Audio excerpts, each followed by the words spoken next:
আসসালামু আলাইকুম। প্রিয় দর্শক, অন্য মঞ্চের আলাপচারিতায় আপনাদেরকে আমন্ত্রণ জানাচ্ছি। প্রিয় দর্শক, আপনারা জানেন আগামীকাল ডাকসু নির্বাচন, মানে এই নতুন অন্তর্বর্তীকালীন সরকার দায়িত্ব নেওয়ার পর যে কোনো পর্যায়ে মোটামুটি গ্রহণযোগ্য একটা বড় পর্যায়ে এটা হলো প্রথম নির্বাচন। যদিও এর সঙ্গে সরকারের কোনো সম্পর্ক নেই, কিন্তু তারপরও এই এনভায়রনমেন্ট, সরকার কি এনভায়রনমেন্ট ক্রিয়েট করতে পেরেছে, মানুষের মনে কি পরিবর্তন এসেছে কি আসেনি, তার হয়তো কিছুটা নমুনা এই নির্বাচনে আমরা দেখতে পাবো। কিন্তু যখন এই নির্বাচন হচ্ছে, যখন জাতীয় নির্বাচনের কথা উঠছে, তখনও কিন্তু আমরা দেখছি যে মব সন্ত্রাস কিন্তু চলছে, ক্রমাগতভাবেই চলছে, ক্রমবর্ধমান হারেই চলছে। আমরা দেখলাম দুদিন আগে রাজবাড়ির গোয়ালন্দে একটা এক ভদ্র নুরাল পাগলা নামে তার এক দরবার শরীফ, সেটাই কিভাবে ভেঙে দেওয়া হলো। তার লাশ 15 দিন আগে যাকে কবর দেওয়া হয়েছিল তার লাশ কবর থেকে তুলে আগুন দিয়ে পুড়িয়ে দেওয়া হলো, এবং সেই সংঘাতে একজন মারাও গেল। আজকে দেখলাম যে 7 জনকে গ্রেপ্তার করা হয়েছে, এবং যাদেরকে গ্রেপ্তার করা হয়েছে তার মধ্যে 2 জনের পরিচয় দেখলাম পত্র থেকে এসেছে, এবং 2জন হলো আওয়ামী লাইনের, মানে আওয়ামী লীগের, হয় ছাত্রলীগের অথবা স্বেচ্ছাসেবক লীগের। তো বিষয়টা একটু ক্লিয়ার না, বাকি 5 জনের পরিচয় এখনো আমি জানতে পারিনি। আবার দেখলাম টাঙ্গাইলে কাদের সিদ্দিকীর বাসভবন ভাঙচুর করা হয়েছে। তো এই যে চলছে, এর মধ্যে রাজশাহীর পবা উপজেলায় দেখলাম একটা খানকা শরীফ ভাঙচুর করা হয়েছে শুক্রবার দিন। তো এই যে ঘটনাগুলি চলছে, এই ঘটনাগুলো আমাদের সামনে যে নির্বাচন হবে সেই নির্বাচনের জন্য কতটুকু সহযোগী হবে সেটা নিয়ে আলোচনা করা যেতে পারে। আবার নির্বাচন হবে কি হবে না এটা নিয়ে নানা রকম কথা হচ্ছে। সরকারের পক্ষ থেকে বলা হচ্ছে পৃথিবীর কোনো শক্তি নির্বাচনকে বন্ধ করতে পারবে না। আবার এদিকে দেখছি যে জামায়াতে ইসলাম তারা নির্বাচনের জন্য কিছু শর্ত দিচ্ছে, সেই শর্তগুলো না হলে তারা নির্বাচন করবে কিনা সেটা নিয়েও একটা দ্বিধাদ্বন্দ্ব। এই সামগ্রিক পরিস্থিতি নিয়ে আলোচনা করার জন্য আমরা আজকে আমন্ত্রণ জানিয়েছি বাংলাদেশ ছাত্র ইউনিয়নের সাবেক সভাপতি জনাব শরীফুজ্জামান শরীফকে। জনাব শরীফুজ্জামান শরীফ, আপনাকে আমাদের অনুষ্ঠানে স্বাগত জানাচ্ছি। ধন্যবাদ আপনাকে। ধন্যবাদ আপনাকে। জনাব শরীফুজ্জামান শরীফ, আপনি শুনলেন আমি অনেকগুলো কথাই বললাম, একটা করে আসি। প্রথমে আমি মবটা নিয়ে কথা বলছি। নুরাল পাগলার দরবার ভাঙা, আপনার দরবার ভাঙা, গ্রেফতার, তার লাশকে গ্রেফতার, তার লাশ আবার একই সঙ্গে ওই একই মাজার রাজশাহীতে আরেকটা মাজার। এর আগেও দেখেছি আমরা শতাধিক মাজার কিন্তু এই মবের মাধ্যমে সবশেষ দেখলাম যে আপনার টাঙ্গাইলে কাদের সিদ্দিকীর বাসভবন এই মব যেটা হচ্ছে, সরকার কি প্রশ্রয় দিচ্ছেন নাকি পারছেন না, নাকি তারা পারছেন না? আপনার কি মনে হয়? আপনাকে ধন্যবাদ। ধন্যবাদ দর্শক শ্রোতাদেরকে ধন্যবাদ। সরকার মবকে প্রশ্রয় দিচ্ছে। পৃথিবীর সব জায়গায় অপরাধ হয়। পৃথিবীর কোন দেশই শতভাগ অপরাধ মুক্ত না। কিন্তু সেই সব জায়গায় কতগুলো পদক্ষেপ গ্রহণ করে অপরাধীদের কাছে মেসেজ দেয় আমরা যদি অপরাধ করো, অন্যায় কাজ করার ব্যাপারে আমি আইনত পদ্ধতিতে অগ্রসর হব। কিন্তু বাংলাদেশে সরকার সবসময় দেখা যায়, আইনের প্রয়োগের ক্ষেত্রে কতগুলো বিশেষ ক্ষেত্রে শৈথিল্য প্রদর্শন আবার কোথাও কঠোর হয়। আমরা এই সময়কালে আইনের প্রয়োগের ক্ষেত্রে সরকারের কঠোরতার ক্ষেত্রে কেস ভিন্নতা দেখা যাচ্ছে। গোপালগঞ্জে সেনাবাহিনী পুলিশ আইন শৃঙ্খলা বাহিনী নির্বিচারে গুলি চালিয়ে বেশ কয়েকজন মানুষকে হত্যা করল। যে হত্যাকাণ্ডগুলোর সঙ্গে আমরা জুলাই ছাত্রদের মিছিলে গুলির প্রায় সামঞ্জস্য।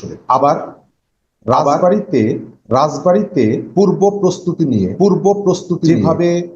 যেভাবে একটা মৃতদেহকে তুলে পোড়ানো হলো, সেখানে আইন শৃঙ্খলা বাহিনী দৃশ্যমান কোনো পদক্ষেপ নিল না। সেখানে জেলা প্রশাসন আছে, পুলিশ প্রশাসন আছে। এই বিষয়টি নিয়ে অনেক প্রচারণা চালানোর পরে দৃশ্যমান কোনো উদ্যোগ গ্রহণ করলো। সেখানে কিছু মানুষের মধ্যে উত্তেজনা তৈরি করা হয়েছিল। যিনি মারা গেছেন তাকে কেন্দ্র করে তার কতগুলো কর্মকাণ্ড নিয়ে তারা প্রশ্ন করেছে।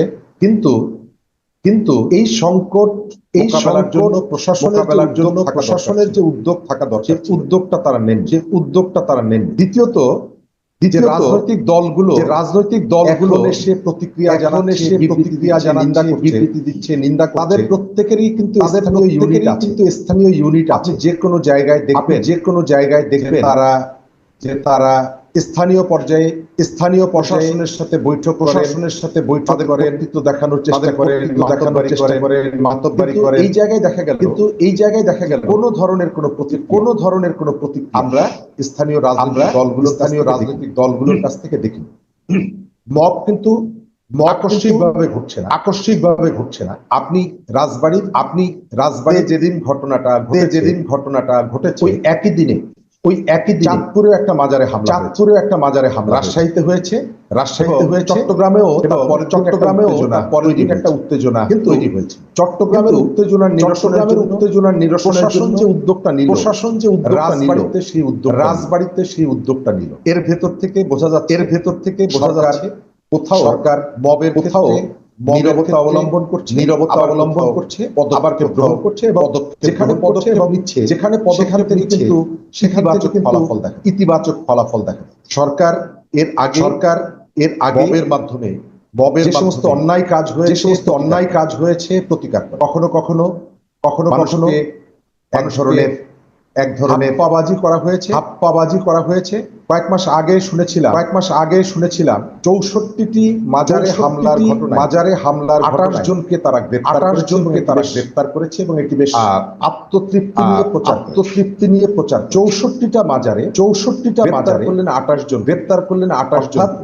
একটা মাজারে হামলার দুটো মাজারে হামলার জন্য আপনি একজনকে গ্রেফতার, অথচ প্রত্যেকটা ঘটনায় শত হাজার মানুষ অংশ। রাজবাড়িতে কয়েকজনকে গ্রেফতার করা হয়েছে এবং প্রধান উপদেষ্টা প্রেস উইং এর একজন হর্তাকর্তাকে তিনি বলছেন যে সেখান থেকে আওয়ামী লীগের দুজনকে ধরা। আমি এই সরকারের ভেতরে আগের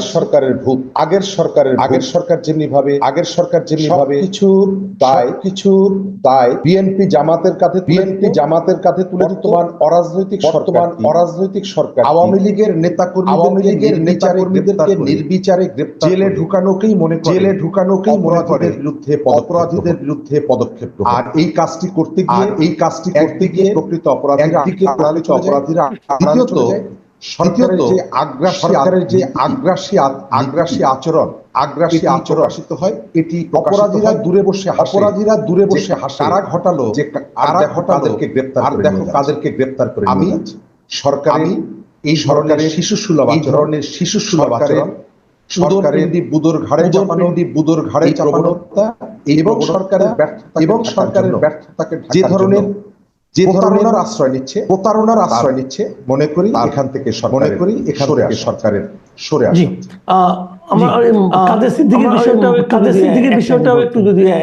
কাদের সিদ্দিকীর বাড়িতে হামলা আমাদের জন্য খুবই লজ্জার, গ্লানির বীর মুক্তির বাড়ি। তিনি সরকারের নীরবতার আমরা 5ই আগস্ট পর থেকে দেখতে পাচ্ছি যুদ্ধ এবং মুক্তিযোদ্ধা সংশ্লিষ্টতা যাদের বিভিন্ন জায়গায় এই ঘটনা ঘটে। কুমিল্লাতে একজন জুতার মালা পরানোর যে ন্যাক্কারজনক ঘটনা, অপরাধীদেরকে ধরা হয়নি, জনসভার আগে হামলা হয়েছে, বাড়িতে হামলা হয়েছে, ভাই লতিফ সিদ্দিকী গ্রেফতার হয়ে দেখতে পাচ্ছি। আমরা বিভিন্ন অঞ্চলে স্থানীয় দুর্বৃত্ত তারা তাদের এলাকায় মবের রাজত্ব কায়েম করেছে, সরকারের নীরবতার কারণে বেছে নারীকে টার্গেট করছে, মুক্তিযোদ্ধাদেরকে টার্গেট। ভেতর থেকে যদি মনে করে যে মুক্তিযোদ্ধারা মনে করে যে মুক্তিযোদ্ধারা ভয় পেয়ে যাবে, অনুসারী প্রকৃত অনুসারী যারা প্রকৃত মুক্তিযুদ্ধ তারা ভালোবাসে, কোণঠাসা হয়ে যাবে এটি, কোণঠাসা হয়ে যাবে এটি যদি সরকার বোকা সরকার। জি, আমরা দেখছি যে নির্বাচন, আমি জাতীয় নির্বাচনের প্রসঙ্গটা পরে আসছি, আগে ডাকসু নির্বাচন, আগামীকালকে ডাকসু নির্বাচন, এটা নিয়ে নানা ধরনের এবং এইবার ডাকসু নির্বাচনে আমি নিজেও কিছু নতুন, যেমন আমি দেখছি যে অনেক রাজনৈতিক দলের যে তারা এই নির্বাচনে অংশ নিচ্ছেন, কিন্তু তারা কেউ প্যানেলের নামটাকে তার দলের নামে, যেমন আমরা দেখতাম যে ছাত্র ইউনিয়ন অথবা বিএনপি প্যানেল, এরকম কিছু। এবার আমরা বিভিন্ন রকম ভিন্ন নামে দেখছি। সেখানে ছাত্র শিবির আপনি ঢাকা দেখেছেন যে ছাত্র শিবির কিন্তু মানে ঢাকা ইউনিভার্সিটিতে পারতো না অথবা তাদের কর্মকাণ্ড। এবার দেখা যাচ্ছে তারাই মূল প্রতিদ্বন্দ্বী হিসেবে। এই যে পরিবর্তনটা, এটাকে আমরা কিভাবে দ্বিতীয়ত এই জাতীয় নির্বাচনকে প্রভাবিত করতে পারে কিনা? ধন্যবাদ। প্রথমত ঢাকা বিশ্ববিদ্যালয়ের নির্বাচন হচ্ছে, এটাকে আমি খুব ইতিবাচক ভাবে দেখি। ঢাকা বিশ্ববিদ্যালয় শিক্ষকরা ভোট দিতে পারতেন, কর্মচারীরা ভোট দিতে পারতেন, অফিসাররা পারতেন, তারপরে স্টুডেন্ট যারা তারা পারতেন, সিনেটে ভোট দিতে পারতেন। বিশ্ববিদ্যালয়ের প্রাণ, শিক্ষার্থীরা তাদের ভোটাধিকার থেকে বঞ্চিত ছিল। এরশাদের পতনের পর একটা নির্বাচন হয়েছিল 2019 সালে। আসলে সেই নির্বাচনটি থেকে বর্ণনা করা হয়েছে। নির্বাচনটা হচ্ছে গড়ে তোলার জন্য পক্ষে সেই নির্বাচনটা ছিল 18 সালের রাতের ভোট, মানুষের দৃষ্টিটাকে অন্যদিকে নিয়ে যাওয়ার জন্য। ওই নির্বাচনের কেবল ঢাকা বিশ্ববিদ্যালয়ে নির্বাচনটি হয়েছিল এবং সেই নির্বাচনের ফলাফল নিয়েও যথেষ্ট প্রশ্ন। আর কোন বিশ্ববিদ্যালয়ে কিন্তু নির্বাচনের উদ্যোগ নেওয়া হয়। 19-এর নির্বাচনটা ছিল 18 নির্বাচনে মানুষের দৃষ্টি থেকে দূরে সরিয়ে দেওয়া। এবারে যে নির্বাচনটি হচ্ছে এই নির্বাচনে গত জুলাই অভ্যুত্থানে যারা অংশগ্রহণ স্টেক হোল্ডার যারা ছিল, ছাত্র সংগঠন প্রায় এই নির্বাচনে অংশগ্রহণ। ঢাকা বিশ্ববিদ্যালয়ের গত বছর বিজ্ঞান অনুষদে এক একজন শিক্ষার্থী ভর্তি হওয়ার জন্য 79 জন শিক্ষার্থীর সাথে প্রতিদ্বন্দ্বিতা করে এক একটা আসনে চান্স পেয়েছে। এই বিশ্ববিদ্যালয়ের শিক্ষার্থীরা ভোট দেবে, তারা নিশ্চয়ই সেই বিবেক তাদের আছে। সোশ্যাল মিডিয়ায় বিভিন্ন জায়গা দেখা যাচ্ছে ভাবে তাদেরকে বিভিন্নভাবে কোথায় ভোট দেওয়া উচিত, কোথায় ভোট দেওয়া উচিত, এই কথাগুলো বলা। আমি মনে করি বিশ্ববিদ্যালয়ের শিক্ষার্থীদেরকে এক ধরনের ছোট তাদের বিবেচনা বোধকে নিয়ে প্রশ্ন। আমি মনে করি যে তাদের উপরে ছেড়ে দেওয়া উচিত তারা কাদেরকে। আপনি যে প্রবণতার কথা বললেন, বাংলাদেশকে বিরাজনীতি করার একটা প্রবণতা আমরা অনেক দিন থেকে দেখছি। আপনি খেয়াল করবেন 111 যখন এই ধরনের একটা কনসেপ্ট অরাজনৈতিক ব্যক্তিরা একটা রাষ্ট্রকে পরিচালনা, বহু প্রশ্ন তোলা হয়েছে যে পৃথিবীর কোন জায়গায় অরাজনৈতিক ব্যক্তিরা কি রাষ্ট্র পরিচালনা করতে এলে সাময়িক রাষ্ট্রের জন্য কি বেহালদশা আমাদের সমাজে, আমাদের রাষ্ট্রে অনেক উদাহরণ। ডাকসুকে বিরাজনীতিকরণ, এই যে দ্বিতীয়ত আমার মনে হয়েছে ছাত্রলীগের ছাত্র শিবির কাজ অনেকের ধারণা দলের মধ্যেও দলের কাজ করছে, ছাত্র শিবির কাজ, কিন্তু কারা করছে দলীয় প্যানেলে নির্বাচন ফলগুলোতে যদি দলের প্যানেল ঘোষণা করা হয়, এই রাজনৈতিক পরিচয়গুলো প্রকাশিত হয়ে যাবে। সেই কারণে দলকে বিশেষ করে ছাত্র সহযোগিতা করার এক জায়গা থেকে জায়গা বিশ্ববিদ্যালয় কর্তৃপক্ষ সম্ভবত এই ধরনের একটি পদক্ষেপ নিয়েছে। ঢাকা বিশ্ববিদ্যালয়ের শিক্ষক, ঢাকা বিশ্ববিদ্যালয়ের কর্মচারীরা রাজনৈতিক বিভাজনের মধ্যে থাকতে পারে, তাহলে ছাত্র সংগঠন কেন তাদের নিজস্ব পরিচয় নিয়ে অংশগ্রহণ করতে পারবে না? ছাত্র এই দাবি কি করেছে? ছাত্র সংগঠনগুলো তাদের নিজস্ব পরিচয় পারবে না। কালকে ডাকসু নির্বাচনের পর নিশ্চয়ই অর্গানাইজেশন চালাচ্ছে, তারা তাদের অ্যাক্টিভিটি চালাবে। এই যে সিদ্ধান্তটা সরল দৃষ্টিতে মনে হতে পারে খুব মহৎ একটি সিদ্ধান্ত। এর ভেতরে একটা কৌশল আছে, আর একটা উদ্দেশ্য আছে, দুটোই আছে। আমি শেষ করবো এই জায়গাটায় নির্বাচনকে ঘিরে ছাত্রদের মধ্যে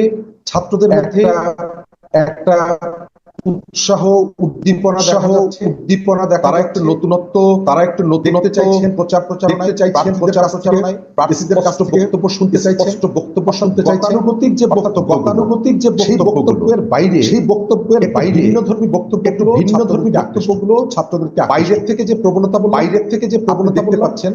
আপনি বিশ্ববিদ্যালয়ের অমুক প্যানেল ভিপি নির্বাচিত হলে শিক্ষার্থীকে গতকালকে একজন চিকিৎসক তিনি বলেছেন যে আমি কম পয়সায় নিউরোলজিক্যাল যত আছে আমি এটি চিকিৎসা করব। ইবনে সিনা হাসপাতালকে বলে দিব এই প্যানেলের বিজয়ী হলে কম পয়সায় শিক্ষার্থীদের চিকিৎসা করে। আমি মনে করি বিশ্ববিদ্যালয় শিক্ষা একেবারে সাংঘাতিকভাবে অপমান। বিশ্ববিদ্যালয়ের শিক্ষার্থীদেরকে সাংঘাতিকভাবে গ্রামে গঞ্জে আমরা সমালোচনা করি লুঙ্গির বিনিময়ে, শাড়ির বিনিময়ে ভোট দেওয়া হয়। এক ধরনের ভোট কেনার অপচেষ্টা। আমি অনুরোধ করবো তারা এটি বিবেচনায় রেখে প্রলোভন যেমন প্রত্যাখ্যান করবে। যারা এর ভেতর থেকে এই ধরনের প্রচারণা চালাচ্ছে তাদের দিকে নজর। আর সর্বশেষ কথা আমি অনেকটা মানে ইমোশনাল হয়ে পড়ছি এই কথা বলার জন্য। নিজেও জানেন মাসুদ ভাই, আপনি নিজেও জানেন পৃথিবীর বহু দেশ জনপদে বিশ্ববিদ্যালয় গড়ে তুলেছে আলো জ্বালানোর জন্য। পৃথিবীর একটা বিশ্ববিদ্যালয় দেশ সৃষ্টি করেছে, তার নাম ঢাকা বিশ্ববিদ্যালয়। শিক্ষার্থীরা এই কথাটি যেন মনে রাখে, এটাও যেন মনে রাখে দেওয়ার সময়, ভোট দেওয়ার বিশ্ববিদ্যালয়ে 25শে মার্চের একটা কালো রাত এসে এই বিশ্ববিদ্যালয়ে 14ই ডিসেম্বর একটা কালো রাত এই বিশ্ববিদ্যালয়ে অন্ধকারের মধ্যে যারা আলো জ্বালাতে খুঁজে ধরে এনে হাত বেঁধে রায়ের বাজার জগন্নাথ হলের বদ্ধভূমি করা হয়েছে, তাদেরকে হত্যা করা হয়েছে। আমাদের শিক্ষার্থীরা বিবেকবান নিশ্চয়ই প্রফেসরদের তাদের সেই পূর্বসূরি শহীদ দেওয়ার কথা যেন অবশ্যই মনে রাখবে।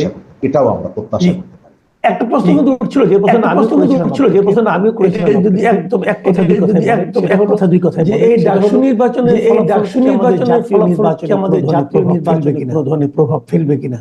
জাতীয় নির্বাচনে আগে একটা প্রভাব পড়বে না এটি মনে করি। কারণ যেহেতু তরুণরা ভোটটা দিচ্ছে, সাইকোলজিটা আপনি বুঝতে পারবেন। অন্যান্য বিশ্ববিদ্যালয়গুলোতেও যেহেতু ভোট, সেই ভোটের ক্ষেত্রেও ঢাকা বিশ্ববিদ্যালয় প্রভাব সৃষ্টি করবে অবশ্যই।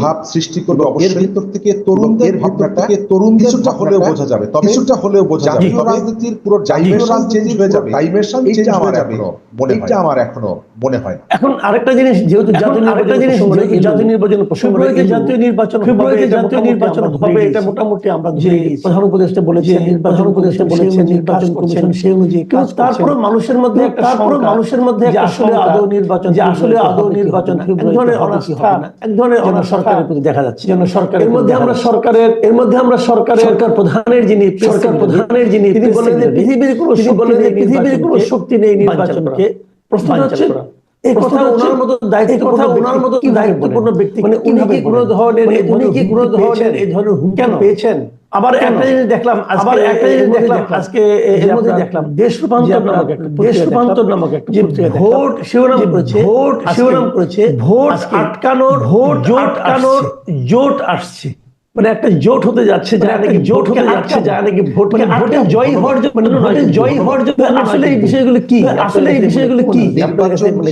নির্বাচন ঘিরে অসংখ্য প্রশ্ন আছে। নির্বাচনের প্রস্তুতি যারা গ্রহণ করছে নির্বাচন কমিশন তাদের প্রস্তুতি নিয়েও নানা রকমের প্রশ্ন আছে। যখন সীমানা নির্ধারণ ইস্যুতে সারা দেশে নির্বাচনের একটা বড় স্টেজ। আজকে আমার নিজের যে নির্বাচনী এলাকা বাগেরহাট ছিল, সেটাকে 3 করা হয়েছে। 3টা উপজেলা মিলিয়ে সেখানে আজকে হরতাল পালিত। এই ধরনের একটা অবস্থায় প্রধান নির্বাচন কমিশনার এনআইডি কার্ড বিতরণকারী উদ্বোধন করতে এখন কানাডায় আছেন। তিনি সেখানে 15 দিন থাকবেন। এদের সিরিয়াসনেসটা আপনি বুঝতে পারেন। এর বাইরেও সংশোধনী কতগুলো ফাঁক ফোকর আছে, যার নির্বাচন অনুষ্ঠানের আন্তরিকতা নিয়ে নির্বাচনকে আসলে মিনিংফুল করার চেষ্টা আছে কিনা এটা নিয়ে আমার প্রশ্ন আছে। প্রধান উপদেষ্টা প্রেস সেক্রেটারি তার